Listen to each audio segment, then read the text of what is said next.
Bisnis bersama gagal dan juga hutang tak dibayarkan, saudara dari Bapak Jokowi ini dihabisi rekan partner bisnisnya sendiri.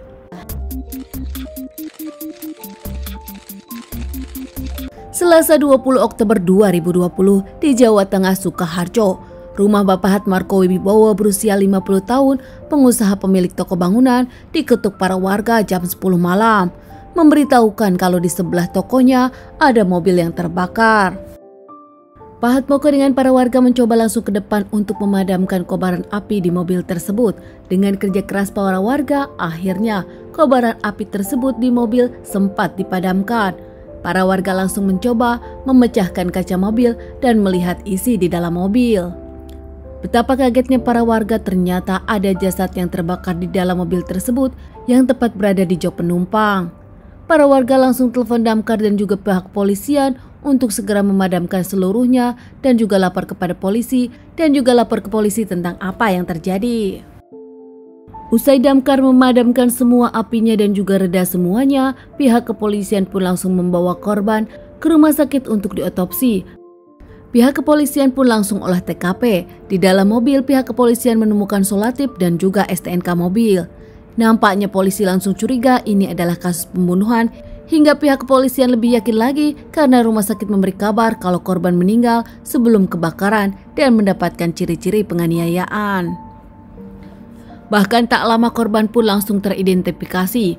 Korban bernama Yulia berusia 42 tahun, tinggal di Kliwon, Solo, dan ternyata saudara jauh dari Bapak Presiden Jokowi. Korban sendiri adalah salah satu pengusaha ternama di Solo, bahkan nama korban memang dikenal oleh para pengusaha Solo. Dan korban sendiri ternyata adalah istri seorang dokter ternama di Solo, istri dokter spesialis saraf. Pihak kepolisian langsung interogasi keluarga korban, bertanya tentang permasalahan apa yang ada dalam diri korban, namun pihak keluarga menyebutkan kalau korban tak punya musuh dan tak ada ciri-ciri korban tengah bermasalah dengan siapapun. Di awal pihak kepolisian nampaknya sulit untuk menemukan pelaku, apalagi tak ada bukti-bukti di keluarga korban. Kali ini ternyata pihak polisian menemukan cerita dari sang anak kalau sang ibu sempat berpamitan kepada sang anak lewat WhatsApp. Yulia sang ibu menyebutkan kalau dirinya akan bertemu seseorang, partner bisnis Yulia yang kini tengah mengelola peternakan ayam. Meski handphone Yulia memang tidak ditemukan, namun polisi berhasil masuk ke WhatsApp komunikasi handphone dari Yulia. Di situ terlihat Yulia memang janjian dengan Eko, partner bisnis Yulia yang sama-sama mengembangkan bisnis peternakan ayam. Pihak kepolisian pun langsung bergerak mencari Eko. Eko Prasetyo berusia 30 tahun, warga Sukoharjo. Saat polisi mencari Eko, Eko nampak tak ditemukan, malah pihak kepolisian mengamankan teman Eko yang membantu melaksanakan aksinya.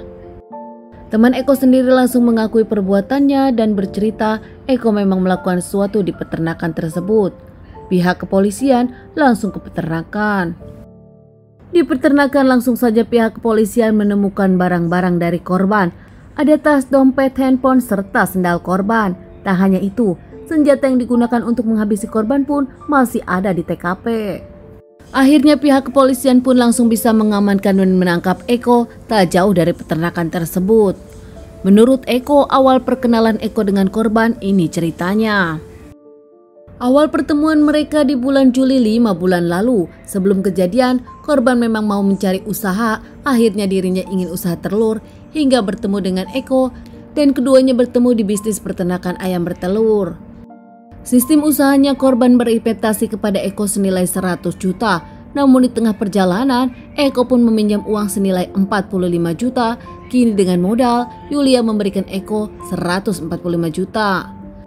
Namun ternyata nampaknya usaha tak berjalan lancar hingga saat korban ingin mengecek, pelaku malah membuat strategi untuk melenyapkan korban. Pada hari itu jam 5 sore korban pun ke peternakan bertemu dengan Eko sang pelaku. Sempat mengobrol. Di dalam obrolan di dalam kandang ayam, pelaku bertanya kapan panen telur. Pelaku Eko menjawab mungkin akan mundur. Namun saat korban menanyakan masalah hutang yang 45 juta, Eko pun menjawab masih belum ada jawaban. Usai mengobrol mereka pun keluar, korban pun pamit mau pulang. Namun saat Yulia mau masuk ke dalam mobil, Eko langsung memukul Yulia dan menganiaya Yulia serta membawa Yulia kembali ke peternakan. Di peternakan, Eko terus memukul korban untuk meminta PIN M-Banking. Yulia yang tak ingin terjadi apa-apa memberikan PIN M-Banking kepada Eko. Di situ pun Eko sempat mentransfer 15 juta ke rekeningnya dan membawa uang korban di tas yang cash 8 juta. Dipikir Yulia semua sudah selesai, namun ternyata tidak. Eko malah lebih memilih menghabisi Yulia. Memasukkan Yulia yang sudah tak berdaya, Eko pun keliling dengan mobil Yulia dengan berencana mau membakar mobil Yulia. Eko menyiram dengan bensin dan membakar mobil Yulia tepat di samping toko bangunan milik Pak Hatmoko. Usai membakar Yulia, pelaku Eko pun memilih kabur. Ternyata si Eko ini memang kerap bermasalah dengan hukum. Sering melakukan kriminal, bahkan sempat dipenjara saat dirinya di Jakarta terkait kasus pencurian. Pulang ke Jawa dengan istri, Eko sang pelaku coba ternak lele namun bangkrut hingga akhirnya bertemu korban untuk usaha ayam. Namun nampaknya usahanya pun tak berhasil juga. Motif dari Eko sang pelaku sendiri karena dirinya nggak mau bayar utang dan memilih mencuri barang-barang Yulia. Dengan divonis bersalah di pengadilan, Eko Eko pun mendapat vonis hukuman mati. Sementara teman Eko yang sempat diamankan ternyata hanya saksi saja karena teman Eko tak tahu apa-apa, bahkan tak tahu kalau Eko menghabisi Yulia.